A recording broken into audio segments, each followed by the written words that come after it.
सभी छात्रों का मैं प्राध्यापक विशाल वाबड़े इस वीडियो में हार्दिक स्वागत करता हूं। तो छात्रों, 12वीं का पाठ्यक्रम जिसके बारे में हमने जानकारी प्राप्त की है, अब हम यहाँ पर 12वीं के पाठ्यक्रम में दिया हुआ पहला पद्य पाठ नवनिर्माण, जिसके कवि है त्रिलोचन।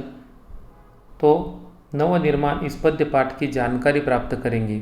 तो यहाँ पर हम पद्य पाठ की जानकारी प्राप्त करने से पहले इस पद्य पाठ के कवि त्रिलोचन जी के बारे में जानकारी प्राप्त करेंगे।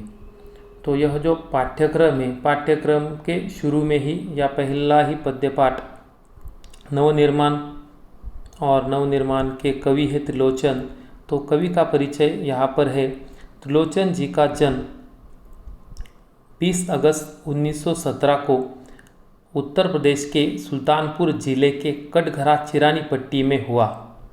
उनका वास्तविक नाम वासुदेव सिंह है।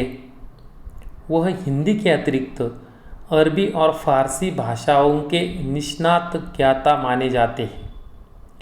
पत्रकारिता के क्षेत्र में भी वह सक्रिय रहे।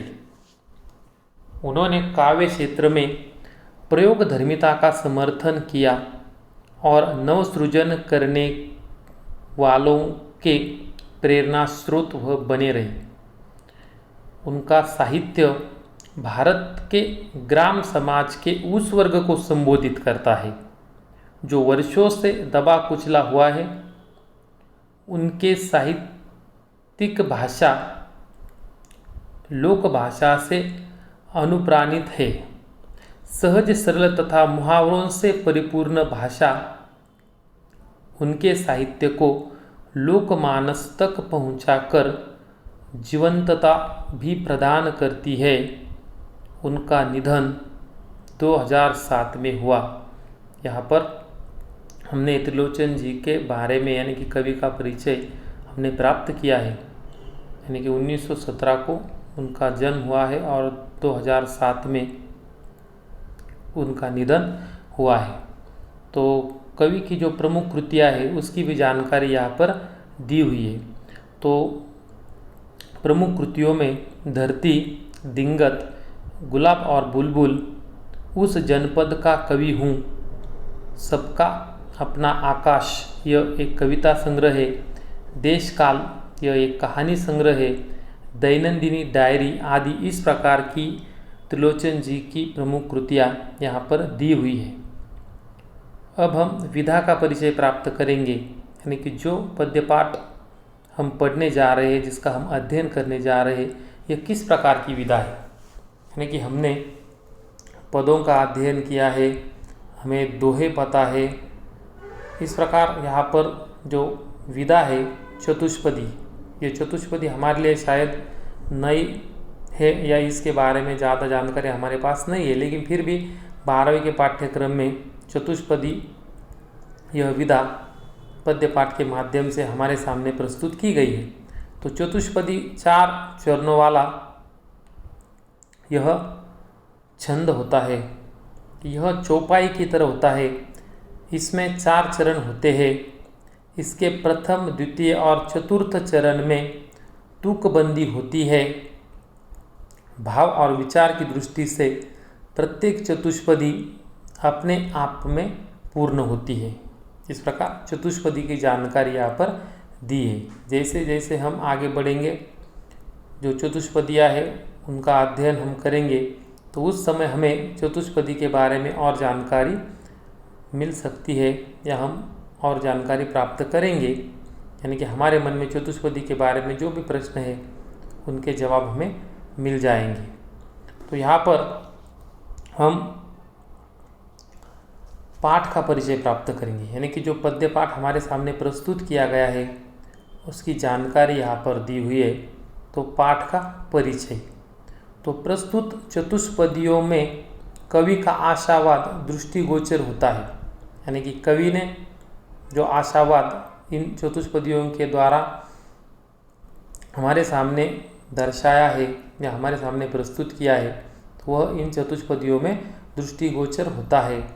वर्तमान समय में सामान्य मनुष्य के लिए संघर्ष करना अनिवार्य हो गया है। यानी कि जो आजकल जो वर्तमान समय है, हम देखते हैं कि वर्तमान समय में संघर्ष के सिवा आदमी उन्नति नहीं कर पाता या वह अपने लक्ष्य को प्राप्त नहीं कर पाता, तो संघर्ष करना अनिवार्य हो गया है। जो सामान्य मनुष्य है उसे संघर्ष करना ही पड़ता है और संघर्ष करने के बाद ही वह अपने लक्ष्य तक पहुंचता है। तो कवि मनुष्य को संघर्ष करने और अंधेरा दूर करने की प्रेरणा देते हैं। यानी कि एक आशावाद कवि के चतुष्पदियों में दिखाया गया है और कवि मनुष्य को संघर्ष करने के लिए प्रेरित करता है और अपने जीवन में जो अंधेरा है उसे दूर करने की प्रेरणा अपने चतुष्पदियों के द्वारा कवि यहाँ पर देना चाहते हैं। जीवन में व्याप्त अन्याय, अत्याचार, विषमता और निर्बलता पर विजय पाने के लिए कवि बल और साहस एकत्रित करने का आह्वान करते हैं। यानी कि जीवन में जो अन्याय, अत्याचार, विषमता जो है और निर्बलता, इस पर हमें विजय पाना है, तो विजय पाने के लिए हमें बल और साहस को एकत्रित करने का आह्वान यहाँ पर कवि ने अपनी चतुष्पदियों के माध्यम से हमारे सामने किया है। न्याय के लिए बल का प्रयोग करना समाज के उत्थान के लिए श्रेयस्कर होता है। यानी कि न्याय के लिए बल का प्रयोग करना समाज के उत्थान यानी कि प्रगति या उन्नति के लिए श्रेयस्कर होता है।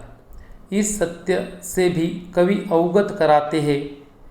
कवि का मानना है कि समाज में समानता, स्वतंत्रता तथा मानवता को स्थापित करना हमारे जीवन का लक्ष्य होना चाहिए। यानी कि समाज में समानता स्थापित करने के लिए हमें कोशिश करनी चाहिए।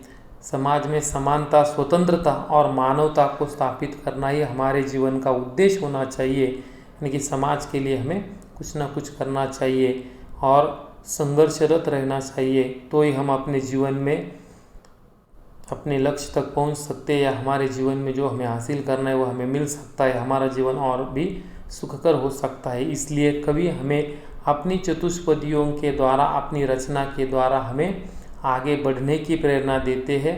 हमें हमेशा समाज में समानता, स्वतंत्रता तथा मानवता को स्थापित करने का जो जीवन का उद्देश्य है उसे बनाए रखना चाहिए। उस उद्देश्य के साथ ही हमें जीवन जीना चाहिए। इस प्रकार यहाँ पर नवनिर्माण इस पद्य पाठ में हमने देखा कि कवि का परिचय, त्रिलोचन जी की प्रमुख कृतियाँ, विधा, चतुष्पदी के बारे में जानकारी और पाठ का परिचय।